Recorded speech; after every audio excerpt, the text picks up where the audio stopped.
오늘 스가랴 본문은 어제 함께 살펴본 스가랴의 셋째 환상 이후에 기록된 본문입니다. 스가랴의 셋째 환상은 스가랴가 예루살렘을 측량하려고 하는 한 사람을 보는 것이었습니다. 당시 예루살렘은 성곽이 없어 외부의 침략에 매우 취약한 상황이었는데요. 하나님께서 친히 불로 둘러싼 성곽이 되어 그 가운데에서 영광이 될 것이다 라고 말씀하셨습니다. 오늘 읽은 스가랴의 넷째 환상은 대제사장 여호수아와 관련 있습니다. 스가랴 3장 1절에서 3절까지 말씀입니다. 대제사장 여호수아는 여호와의 천사 앞에 섰고 사탄은 그의 오른쪽에 서서 그를 대적하는 것을 여호와께서 내게 보이시니라. 여호와께서 사탄에게 이르시되 사탄아 여호와께서 너를 책망하노라. 예루살렘을 택한 여호와께서 너를 책망하노라.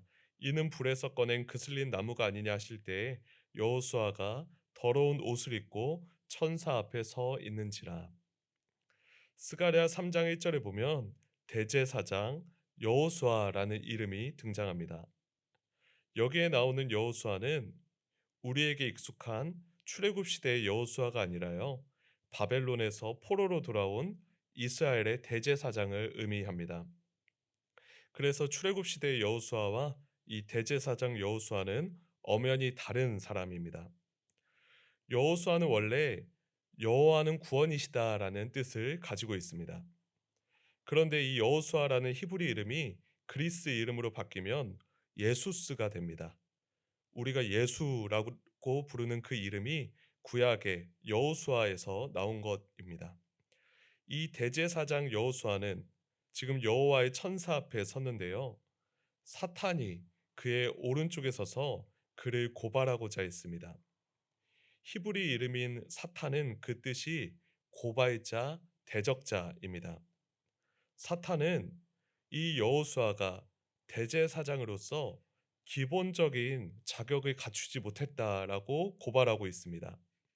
그 고발의 근거는 스가랴 3장 3절에서 여호수아가 지저분한 옷을 입고 있었기 때문입니다. 출애굽기와 레위기에 보면 하나님께서 세우신 대제사장은 하나님 앞에서 정결하고 거룩한 의복을 입어야 했습니다. 그런데 대제사장 여호수아가 그 기준에 부합한 의복을 입지 못하고 있는 것이었습니다. 사실 이 사탄의 고발은 여호수아만을 향한 게 아니라 바벨론 포로에서 돌아온 이스라엘 백성 전체를 향한 고발이었습니다. 죄악으로 심판받은 유다에게는 다시 회복의 희망과 자격이 없다는 것입니다. 하나님께서는 원래 이스라엘 백성을 출애굽하여 그들을 제사장 나라 삼으려 했지만요. 그들의 죄악으로 그 모든 게 실패했으니 그들은 더는 하나님의 백성으로서 자격이 없다라고 사탄은 고발하고 주장하고 있는 셈입니다. 하지만 하나님께서는 그 사탄의 고발을 수용하지 않으셨습니다. 스가랴서 3장 2절에 보면 여호와께서 사탄에게 이렇게 말씀하셨지요. 사탄아, 여호와가 너를 꾸짖는다. 여호와가 너를 꾸짖는다. 여호와는 예루살렘을 골라 뽑은 하나님이다. 이 사람 여호수아는 불에서 끄집어낸 나무 토막이 아니냐. 스가랴 3장 2절에 보면 하나님께서 사탄을 향해 너를 꾸짖는다라고 두 번이나 반복하십니다. 이는 하나님께서 사탄의 고발이 잘못되었다고 판단하시는 것이며 예루살렘을 택하신 하나님의 선택 역시 변치 않을 것이다라는 의미입니다. 그리고 여호수아를 향하여 불에서 꺼낸 그슬린 나무 토막이다라고 말씀하셨는데요. 만약에 하나님께서 이 여호수아가 대제사장으로 합당하지 않다라고 여겼다면요. 그를 굳이 불에서 꺼낼 필요는 없었을 것입니다. 하나님께서는 이 여호수아를 대제사장으로 세우고자 하셨기에 활활 타는 불 속에서 이 여호수아를 끄집어낸 것입니다. 이어서 하나님께서는 지저분한 옷을 입고 있는 이 여호수아의 그 옷을 깨끗한 옷으로 바꾸라라고 명하십니다. 스가랴 3장 4절과 5절 말씀입니다.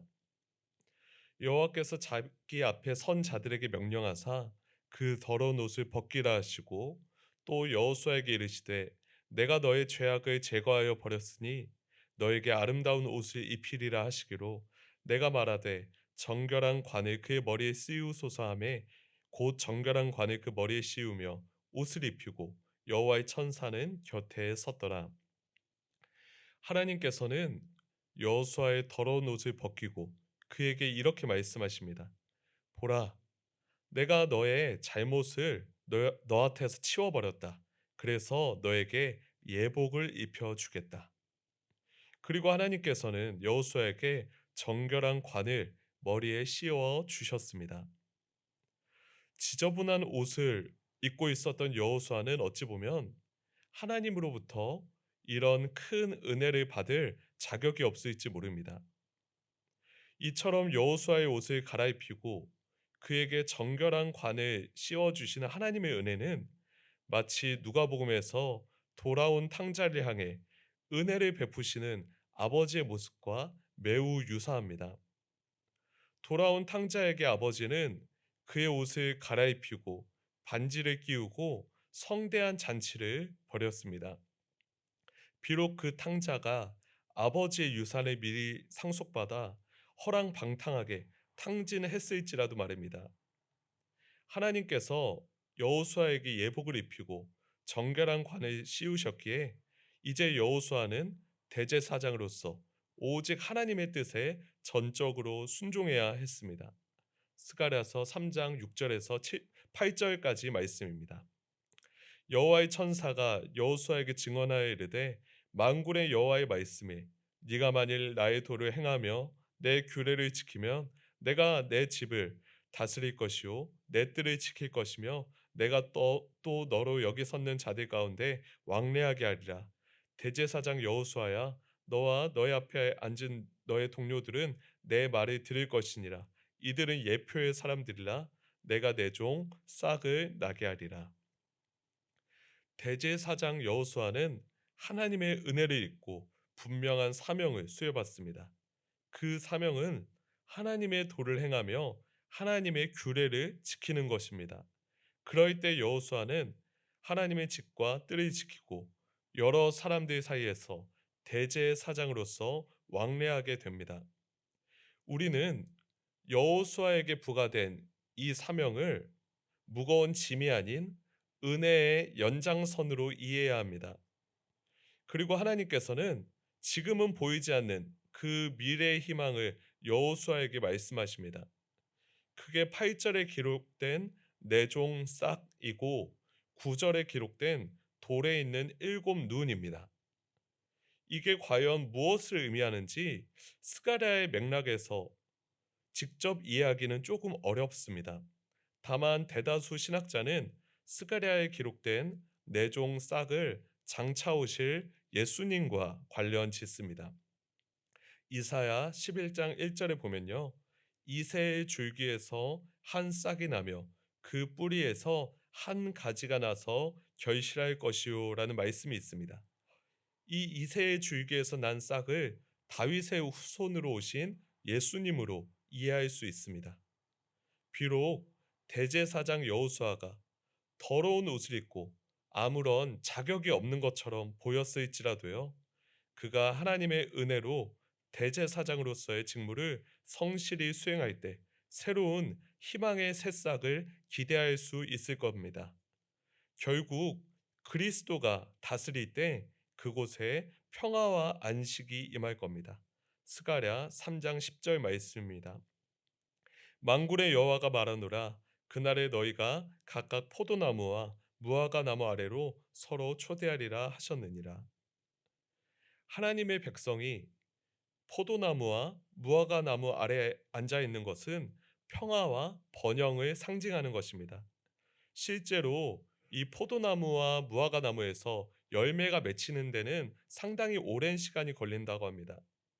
지금 당장은 평화와 번영의 그날이 보이지 않을지라도 하나님의 약속을 신뢰하며 이스라엘 백성이 인내할 때 그들은 장차 이 평화의 공동체를 건설하게 될 겁니다. 오늘 스가랴 3장의 메시지를 요약하면요. 사탄은 우리를 정죄하지만 하나님은 우리를 정결케 하신다라는 겁니다. 이 은혜의 말씀이 기억하며 우리의 더러운 옷을 거룩한 예복으로 갈아입히시는 주님께 감사하는 하루 되길 간절히 소망합니다. 이 시간 함께 기도하겠습니다. 하나님 아버지 감사합니다.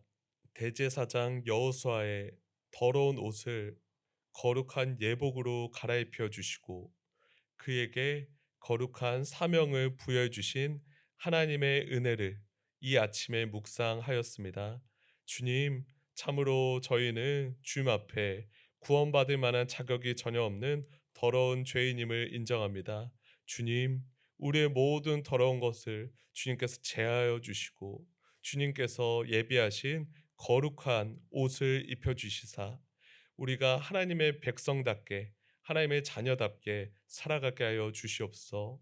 우리의 삶에 여러 어려움과 아픔이 있다 할지라도 우리에게 베풀어 주신 주님의 놀라운 은혜를 기억하며 오늘 하루도 믿음으로 살아가게 하여 주시옵소서. 감사합니다. 사랑이 많으신 예수님 이름으로 기도드렸습니다. 아멘.